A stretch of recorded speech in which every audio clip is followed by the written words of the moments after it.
When the Pope declared war on cats, it sounds like a joke. But in the 13th century, the Catholic Church, and the Pope himself, really did declare war on cats, and the consequences were more horrifying than anyone could have imagined. This is the bizarre and terrifying story of how a war on cats helped unleash the Black Death. The Pope's fear of cats. In 1233, Pope Gregory IX issued a papal decree called Vox in Rama. It condemned black cats, calling them instruments of Satan used in devil worship.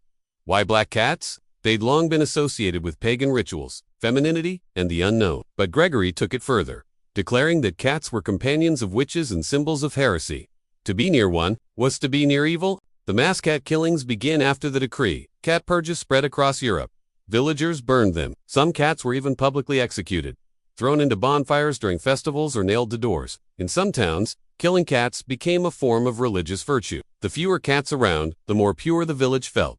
But without cats, something else began to grow. The rise of the rats. With cats nearly wiped out, rodents flourished. Specifically, black rats, which carried fleas infected with a deadly bacteria. In 1347, the first signs of plague reached Europe by ship. Within a year, it became the Black Death, the deadliest pandemic in human history. Up to 60% of Europe's population died. And without cats to keep the rats in check, the disease spread faster and wider than it might have otherwise. A war fueled by fear. Was the Pope trying to cause a plague? Of course not. But the Church's fear of heresy, the unknown, and ancient symbols created a chain reaction.